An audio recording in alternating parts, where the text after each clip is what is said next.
a Mateo, ahí estamos trabajando, hermanos.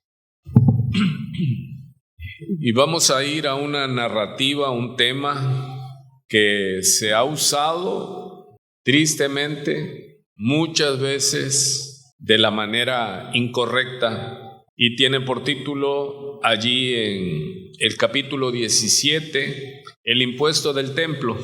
Y así le hemos estado poniendo en nuestros avisos el subtítulo que lleva. Sí, consideramos correcto nombrarle así, el impuesto del templo. El impuesto del templo. No apliquemos antes de tiempo, ¿sí? No empecemos ni a aplicar. Vamos a ver el contexto, vamos a posicionarnos. Esto está escrito en el primer siglo. El templo estaba operando. Las tribus estaban llegando a Israel, a Jerusalén, y adoraban y sacrificaban en el templo en el cual ellos tenían sus actividades.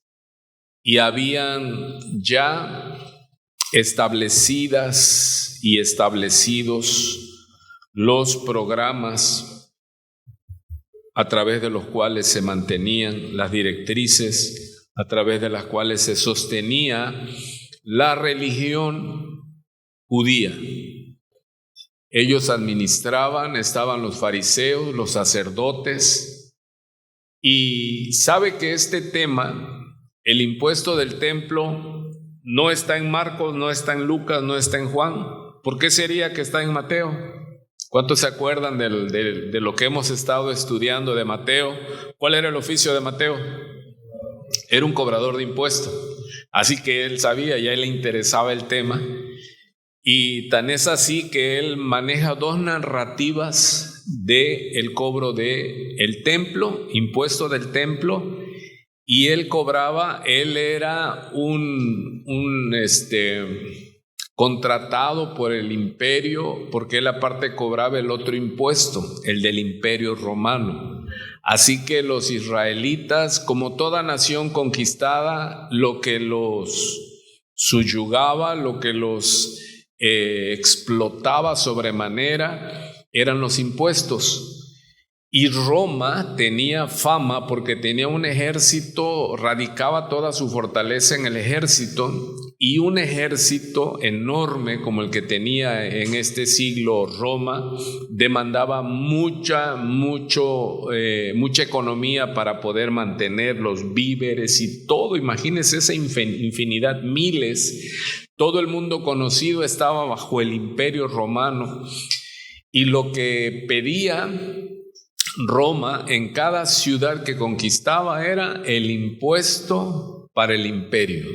Sí, imagínate dar tu dinero para la guerra, para derramar sangre, algo terrible. Y muchas rebeliones que se han hecho a través de la historia es porque a la ciudadanía, a los habitantes, y lo vivimos hoy día, siempre estamos sacudiéndonos y luchando contra los impuestos, ¿verdad? Aquel que diga que le da una alegría tremenda pagar sus impuestos, miente, ¿sí? Y vemos aquí que Mateo narra esto, y vamos a darle lectura a esta porción, el impuesto del templo. Verso 24, Mateo 17, versículo 24. Dice: cuando llegaron a Capernaum, vinieron a Pedro los que cobraban las 2 dracmas y le dijeron: ¿vuestro maestro no paga las 2 dracmas? Él dijo: sí. Y al entrar él en casa, Pedro, Jesús le habló primero, diciendo: ¿qué te parece, Simón? Los reyes de la tierra, ¿de quiénes cobran los tributos o los impuestos? ¿De sus hijos o de los extraños? Pedro le respondió: de los extraños. Jesús le dijo: luego los hijos están exentos. Sin embargo, para no ofenderles, ¿cómo le dijo el Señor? Sin embargo, para no escandalizar Aquí ocupa la palabra escandalizo, para no alterar el orden. ¿Qué hace? ¿Qué le encarga el Señor? Le dice: ve al mar y echa el anzuelo, y el primer pez que saques, tómalo, y al abrirle la boca hallarás un estatero. Tómalo y dáselo por mí y por ti. Amén. Se lee fácil, pero hay tanto que aprender aquí. Cosas que llaman la atención. De los mayores de 20 años estaba en la ley que ya tenían que pagar una vez al año el impuesto. ¿Era voluntario? No, era impuesto. ¿Sí entendemos ese concepto, no? Cuando dice ¿es voluntario o es impuesto? Dice Pablo: a mí no se me preguntó si quería predicar el evangelio, me fue impuesto. O sea, es una orden. Entonces, la autoridad eclesiástica, Dios le había instruido que para mantener el sacrificio para él, este impuesto no era algo malo. Este impuesto Dios lo puso para que el pueblo pudiera rendir el sacrificio, la adoración que Dios demandaba. Era una obligación para el pueblo judío. Era pagar el impuesto 2 dracmas por varón. Las mujeres estaban exentas, se pagaban 2 dracmas por cada varón, ¿sí? Pero ¿quiénes no pagaban impuestos? Los sacerdotes, los escribas y fariseos. Tenían muchas canonjías.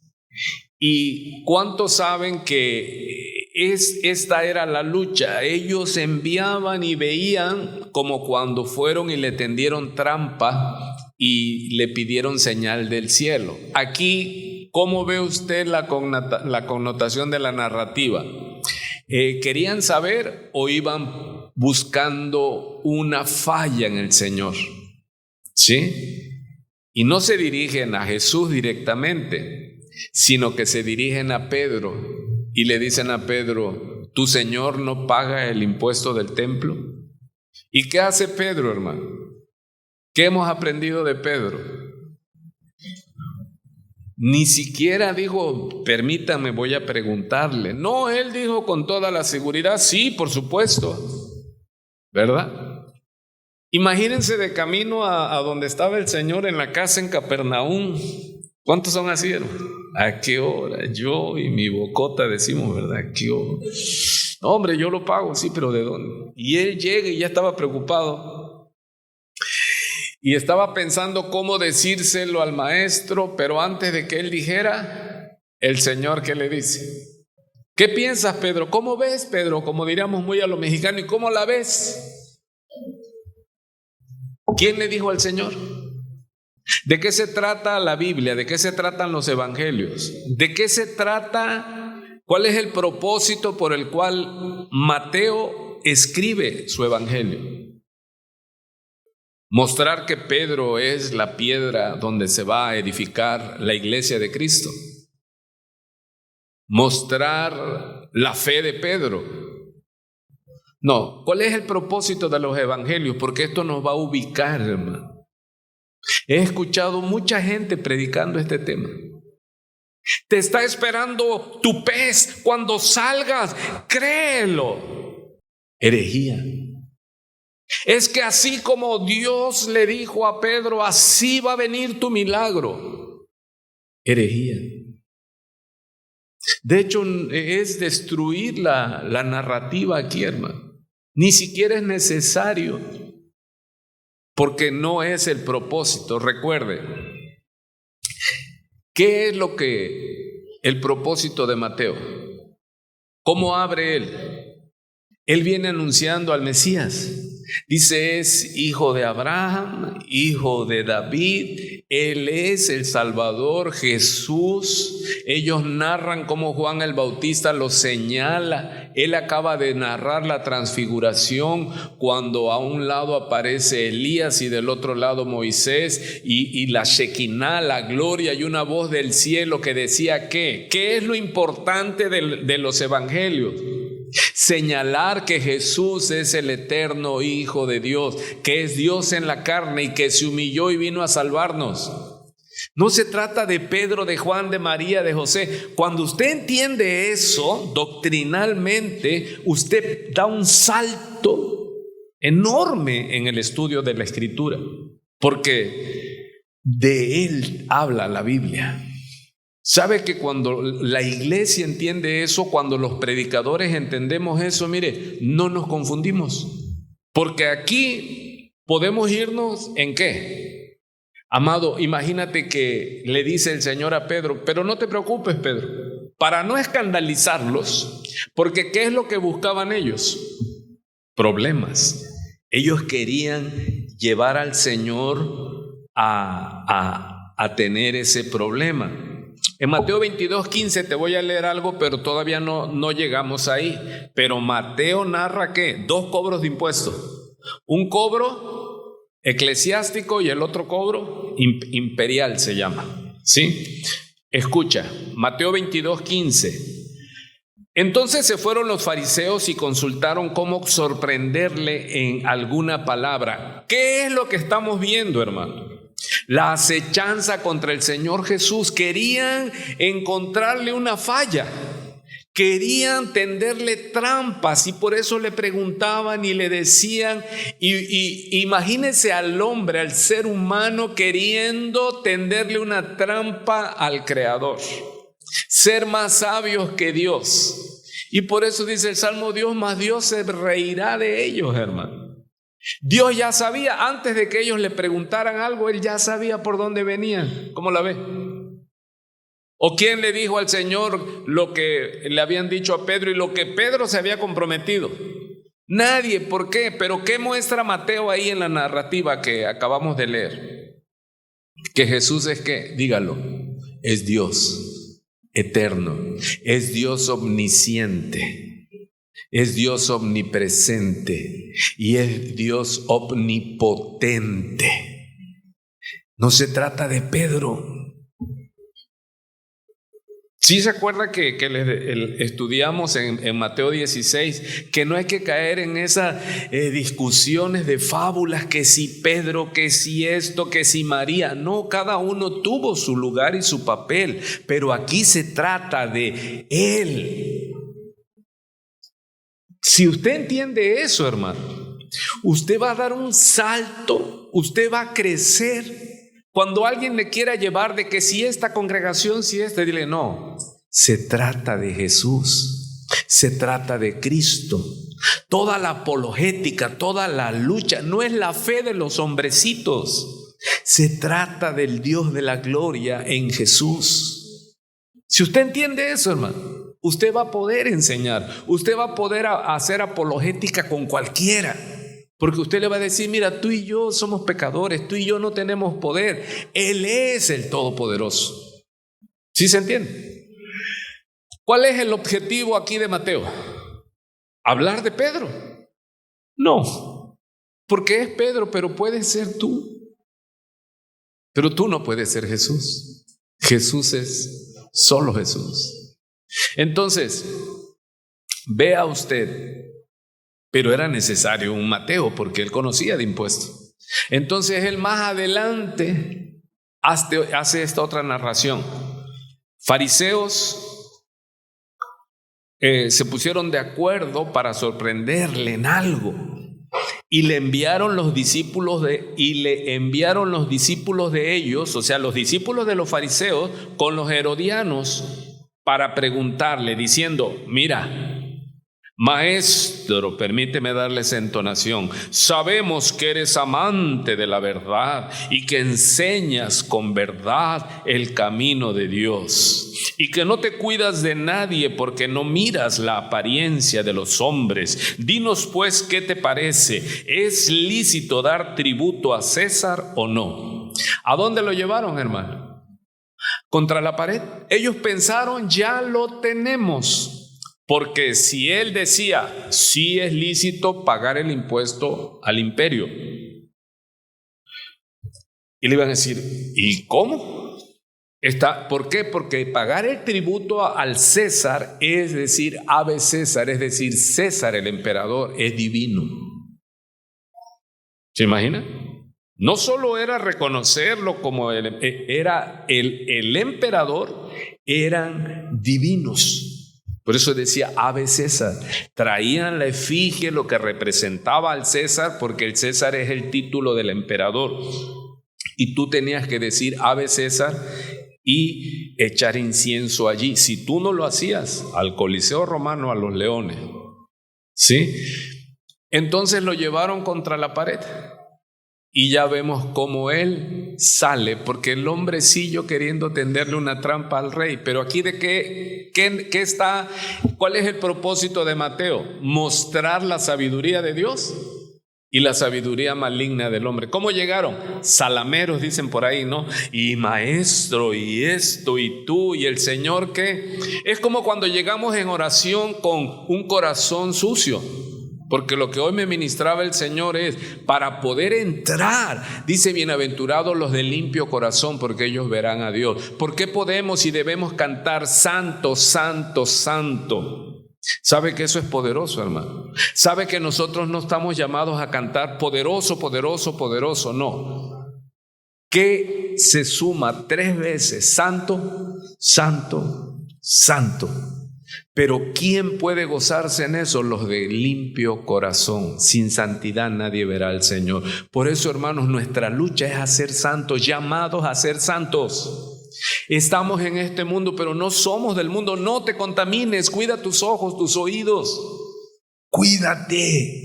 Mantente apartado. En cuanto dependa de ti, escabúllete del mundo. No busques la fiesta, no busques el desorden, no busques la contaminación. Apártate.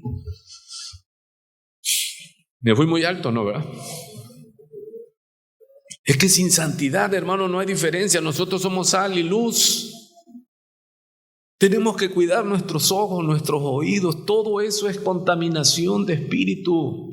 Y luego no podemos llegar, o sea, venir y subirme al altar y con la mayor desfachatez decirle, Señor, ceniza hubiera yo quedado si no fuera por su misericordia. Pero no solo yo, usted también tiene responsabilidad, porque aquí todos llegamos y hacemos ¿qué? Adoración al Señor. Entonces, entre más entendamos eso, ¿cómo nos presentaremos delante de Dios? ¿Quién llegará? El de manos limpias y corazón puro. No se trata de que cómo le hacemos, que si cómo le hablamos. Mira la maldad. ¿Cómo le dicen? Sabemos que eres amante de la verdad. ¿Qué el colmo? ¿Cuál es se me fue la levadura de los fariseos?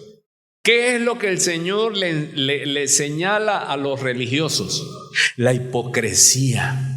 Y en Mateo 23, ahí el Señor ya abre la batalla y le dice, fariseo hipócrita, le dice. Ya el hacha de guerra está desenvainada. Y ellos, ¿cómo se acercan a él? Sabemos que eres, ¿qué le dicen? Amante de la verdad. Y que enseñas con verdad. ¡Qué hipócritas, hermano!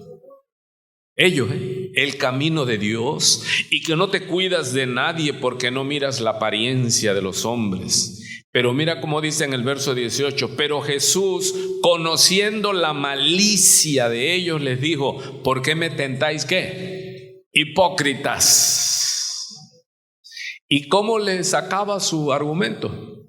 Muéstrenme qué, la moneda, la efigie.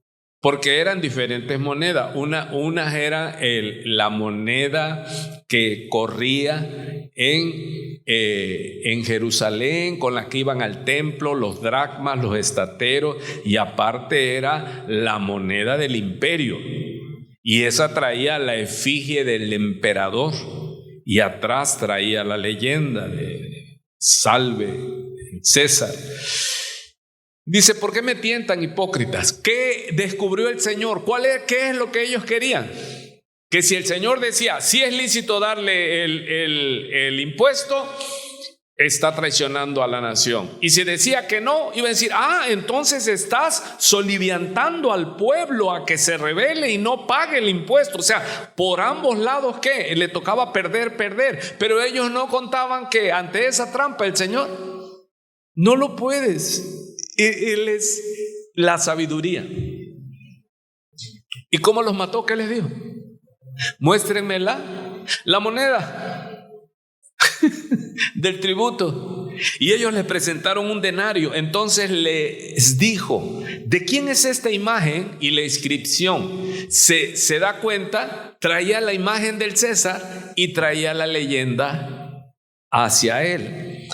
Entonces les dice fácilmente, cuando ellos le responden, de César, del emperador. Y él les dijo entonces, ¿qué? Den pues al emperador lo que es de él. ¿Y qué más le dice? Pero denle a Dios lo que es de Dios. Oyendo esto, los que enviaron quedaron, ¿qué? Maravillados, y dejándole, se fueron.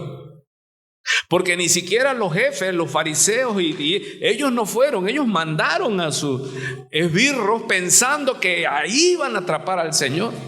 ¿Y qué es lo que hicieron? Como cuando los mandaron, es que ningún hombre ha hablado como él. Si te mandamos a atraparlo, no a que te atrapara él. ¿Se da cuenta?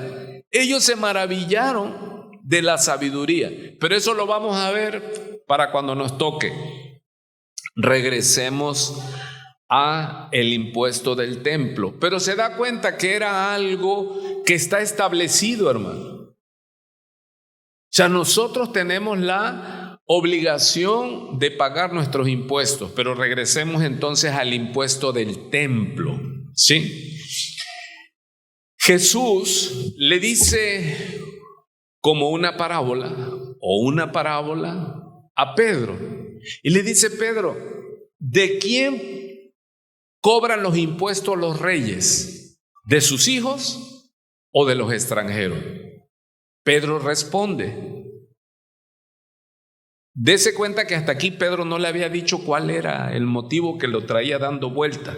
Permíteme imaginar, no es que Pedro llegó y ¿qué hacía? Daba vuelta y decía, ¿y cómo le digo que yo y mi bocote? Y yo le dije, sí, lo paga.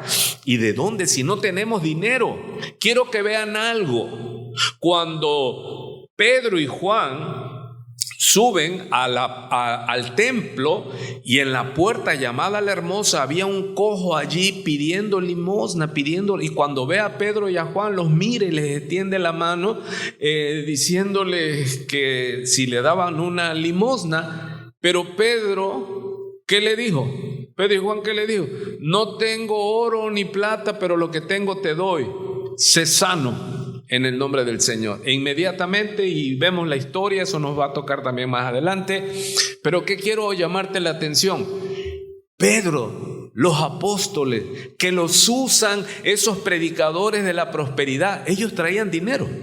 Amado, Jesús, siendo rico, se hizo pobre. Pedro no tenían ni para pagar el impuesto del templo 2 dracmas, hermano. No tenían. Entonces, ¿de dónde me sacan que si eres discípulo va a haber dinero y todo eso? Es mentira del diablo, hermano. Ahora, ¿qué sí es cierto?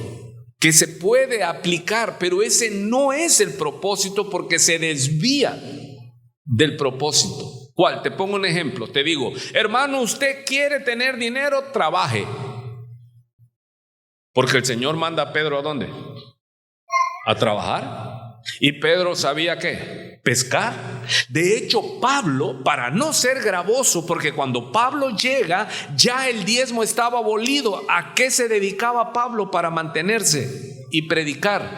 Dice, y no ser gravoso a nadie, y que nadie me quite esta mi gloria, dice. Que nadie puede decir, como dijo Abraham, para que no digas que yo enriquecí a Abraham. Entonces Pablo, ¿qué hacía? Era constructor de tiendas. Dice, él era arquitecto. Él se ponía a trabajar, se mantenía y predicaba de gracia lo que de gracia había recibido. ¿Se imagina? ¿Dónde están esas? Hoy día la iglesia católica y evangélica tienen oro y tienen plata, pero no tienen poder de Dios, pero no tienen fe. ¿Sí? Dice que llegó un misionero católico a la iglesia católica, miembro pero eran, ya ve que hay monjes de esos que viven en aislamiento y todo, y él llegó y que era reconocido y llegó al Vaticano y dice, wow, dice, qué hermoso, se maravilló del templo, de las pinturas, bueno, de toda la riqueza. Dice, qué tremendo, dice, lo único malo, le dijo al obispo, dice, es que ahora ya no podemos decir como Pedro y Juan, no tengo oro ni plata, dice, ahora tenemos mucho oro y mucha plata, pero no tenemos fe, no tenemos el poder. Y de eso se trata, hermano. No pongamos los ojos en los milagros, pongamos los ojos en el Señor Jesucristo. Entonces, ¿cuál es el punto? De que Pedro fue y uno lo dice así, hermano, es un milagro ¿qué? Enorme. Fue creado el estatero. Ahora, ojo a esto, porque el varón de 20 años hacia arriba tenía que pagar 2 dracmas. ¿Y por qué solo sacó un pez que tenía un estatero en la boca? Porque un estatero en el tiempo de Jesús valía 4 dracmas. Estaban los estateros especiales de oro, que esos llegaban a valer hasta 20 dracmas. Y en una predicación, uno ignorante le dijo a un pueblo ignorante, y pesca y toma tu pez y tú vas a sacar un estatero. Y mira lo que pasó, el estatero equivalía a 30 dracmas. Y yo lo oí y le digo, mentiroso.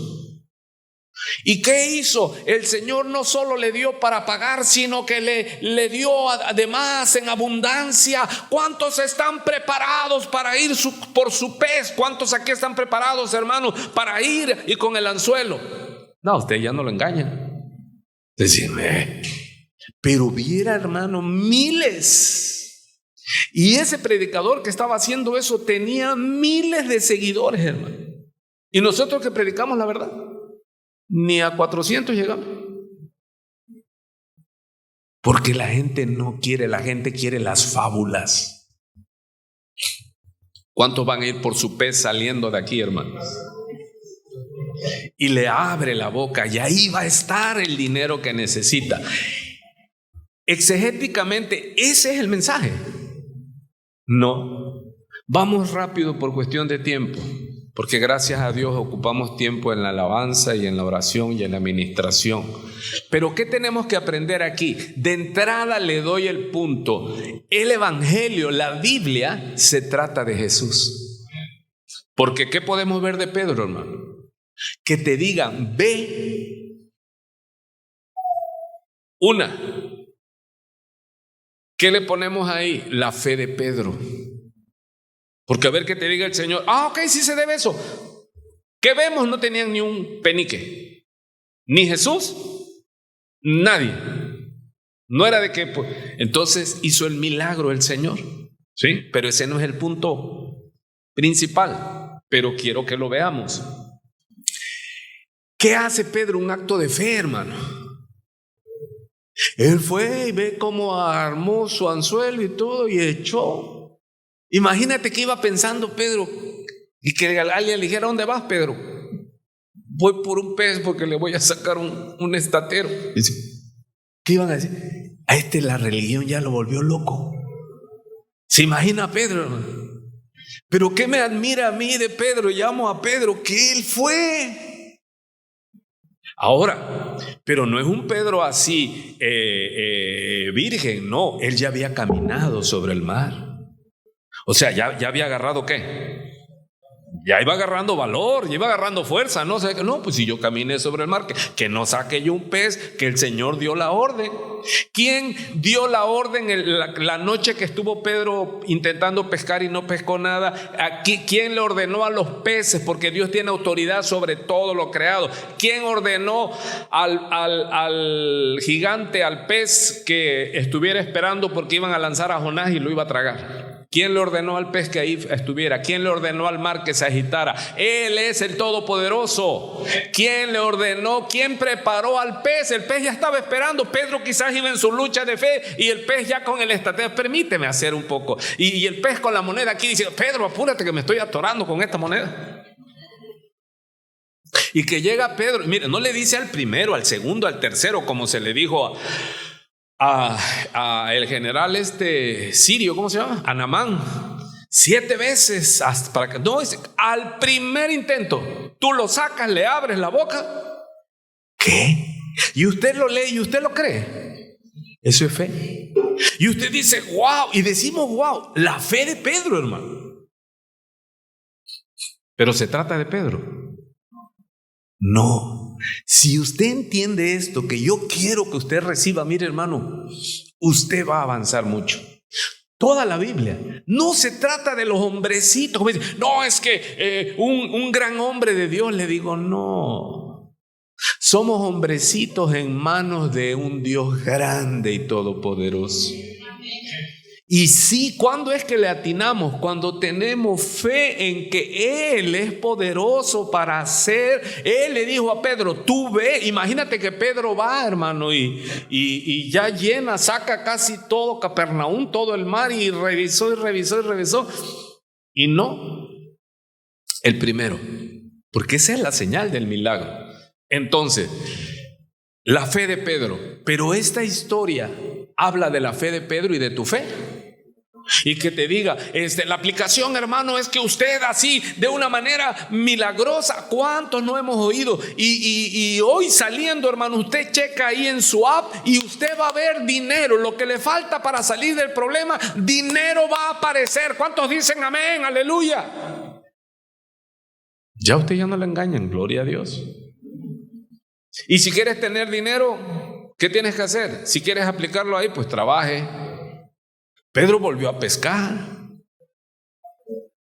A mí el día que ya no me alcance, pues me voy a regresar a la repostería. ¿Y cuál es el problema? Sí, yo sé que ahí voy a suplir, pero no se trata de eso. Eso es rebajar esto. ¿Qué es lo que vamos a explicar? ¿Quién es Jesús? Es Dios en la carne. Y Él dio el mandamiento que hasta que el templo terminara, el antiguo pacto, tenían que mantenerlo los varones con un impuesto. Al decir impuesto es obligatorio. ¿Sí? ¿Qué sucede? Que Él, Dios eterno, baja y Él no abroga la ley, sino Él cumple la ley. ¿Ya entendió? Dios se sometió ¿a qué, hermano? Al impuesto. Dios se sometió al impuesto. Y hay hombrecitos u hombres, seres humanos, que no quieren las reglas, son más grandes que Dios. Silencio en la sala. Dios se somete a sus mandamientos. Por eso Él vino y cumplió la ley. No falló en nada. Pero habemos hombrecitos que tenemos nuestra propia manera de hacer y ver la ley. ¿Cómo la ve? ¿Qué es lo que nos muestra aquí Jesús? Que Él es humilde, que Él es obediente. Él podía, hermano, decir: yo no voy a pagar el impuesto porque yo soy Dios. ¿Y alguien le iba a decir algo? No, pero Él dice: no es el momento. Porque luego vamos a ver que no todo es así, docilidad y miel sobre hojuelas. Vamos a ver otro punto porque voy apurado con el tiempo. En Mateo 21, les leo algo. No se me distraigan, escuche, ya no vaya a la Biblia, escúcheme. Recuerde, todo está en Mateo, ¿sí? Los 2 pagos, pero después Él llega al templo, hermano.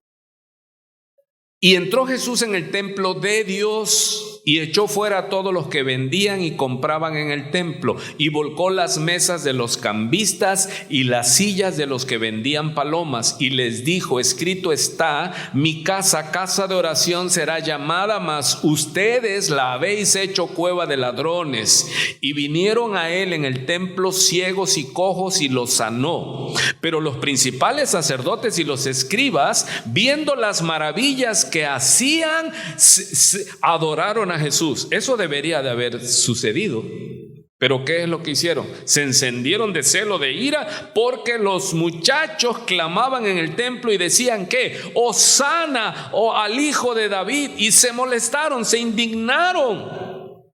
Y le dijeron: hoy oyes lo que estos dicen. Le están diciendo a Jesús: te están adorando como a Dios. Y Jesús le responde: sí. ¿Nunca leyeron? Amado, ellos eran los que tenían que enseñar la Biblia, y ellos nunca habían leído que de la boca de los niños y de los que maman, dice: perfeccionaste la alabanza. Los niños alaban a Dios.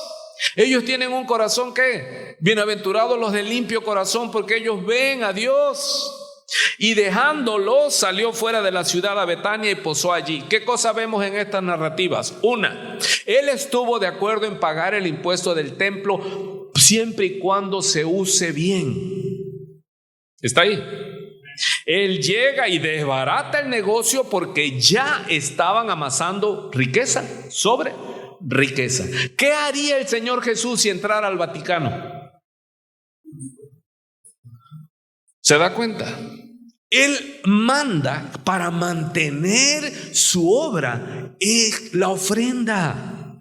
Pero si ya entra el robo del pastor, porque hoy día no hay fariseos, pero bueno, ahora nos llamamos pastores.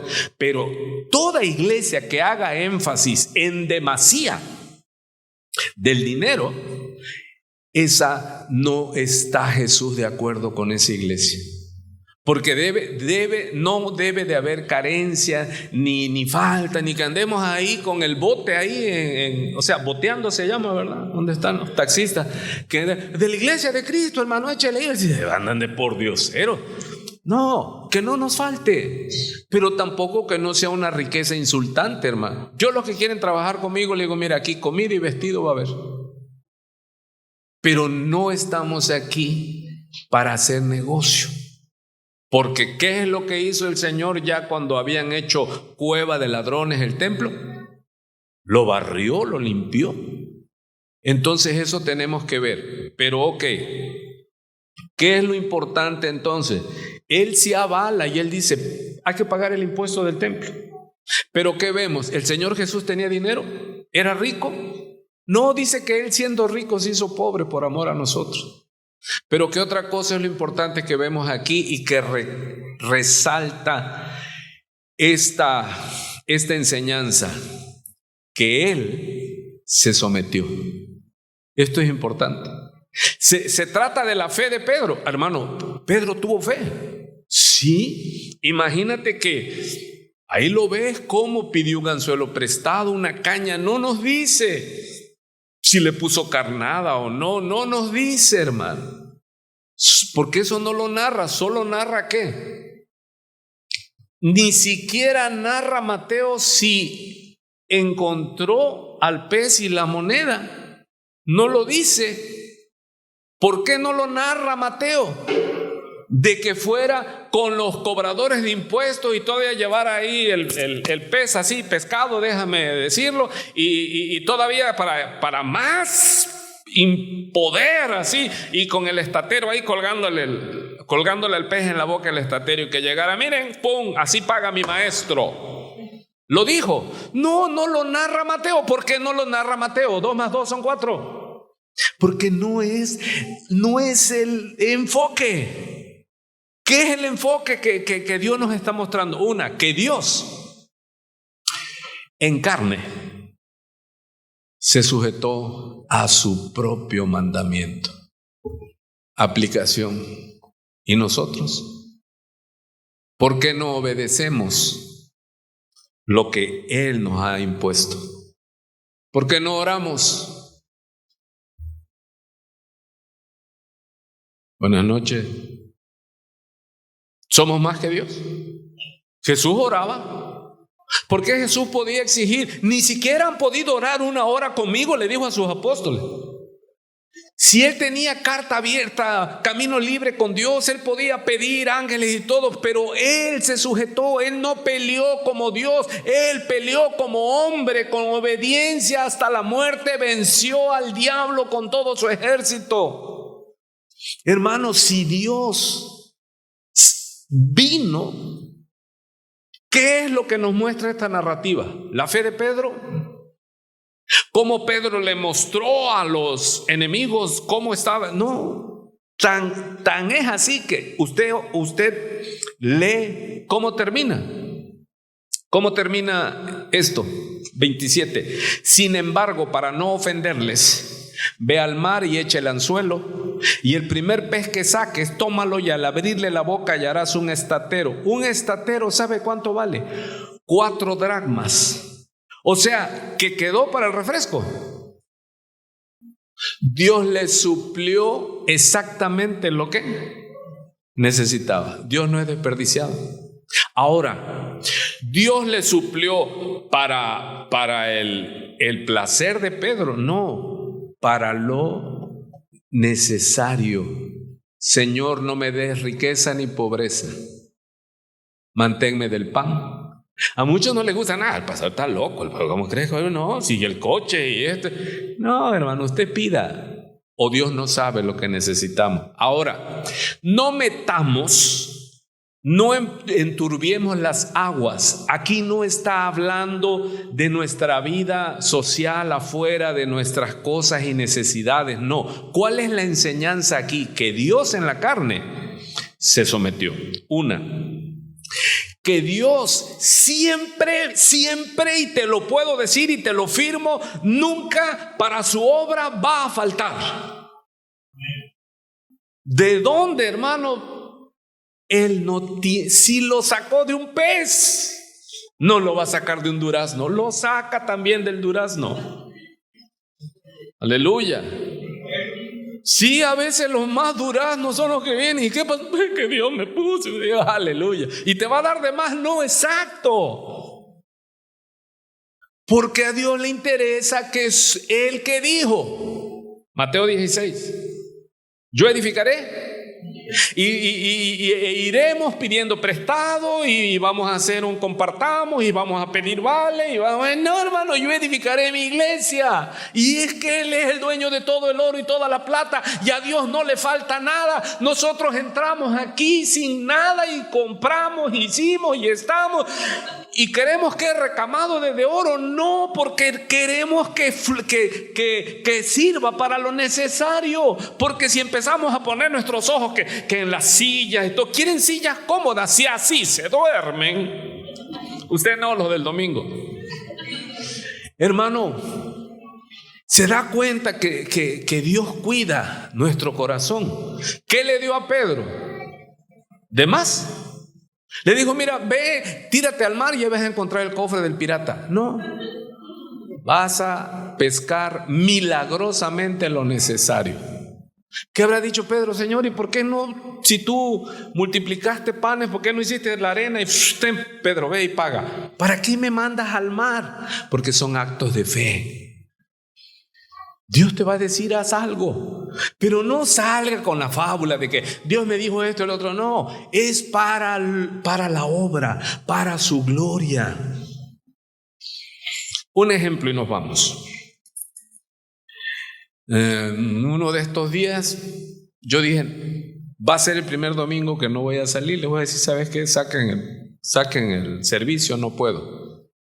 Pero lo digo, Señor, si le pedí, digo, Señor, y no te pido para gastar en deleites, quiero servirte.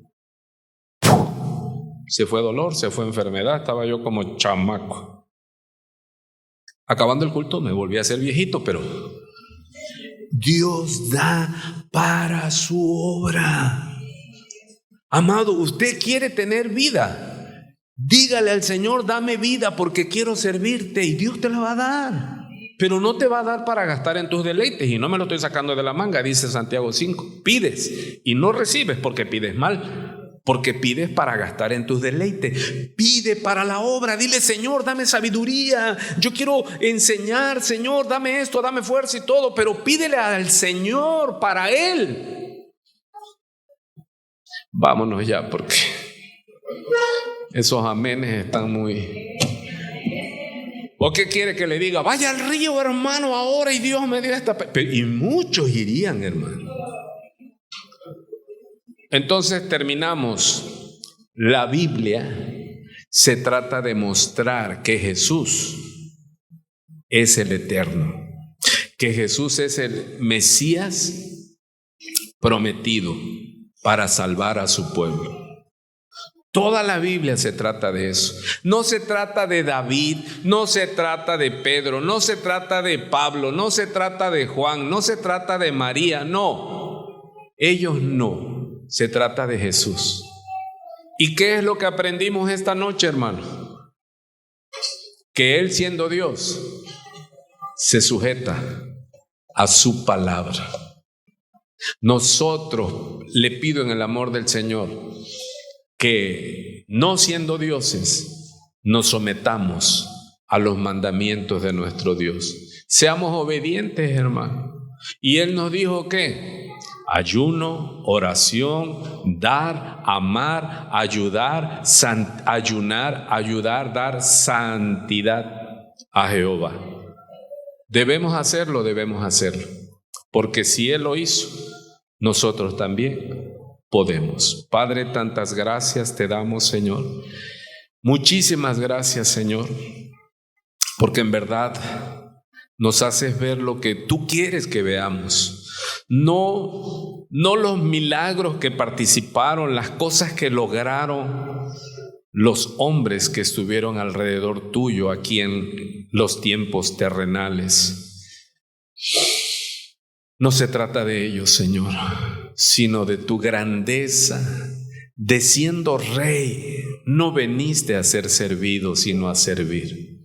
Señor, gracias, porque entendemos que la revelación no se trata de los héroes de la fe, se trata de ti, el eterno Dios, el todopoderoso, el creador de los cielos y la tierra, que tomaste forma de hombre y estando en la condición de hombre te hiciste siervo y te humillaste a ti mismo, Señor, y fuiste a la cruz del Calvario para pagar lo que tú habías establecido, que la paga del pecado es muerte, y tú pagaste con tu sangre por nuestra salvación, y la vida que ahora disfrutamos, esta vida abundante y eterna. Oh Señor, te adoramos. Gracias por encontrarte en las Escrituras y en nuestra búsqueda y en nuestras oraciones. Bendice tu pueblo, Señor, y quita toda venda, quita, Señor, toda confusión, y que no estamos aquí para buscar tus milagros, sino para buscarte a ti. Los milagros serán cosas cotidianas si te servimos a ti y solo a ti, y buscamos que tú y solo tú seas engrandecido. A ti la gloria por los siglos de los siglos. Amén. Que pases buenas noches, hermanos. Que el Señor te siga bendiciendo. Amén.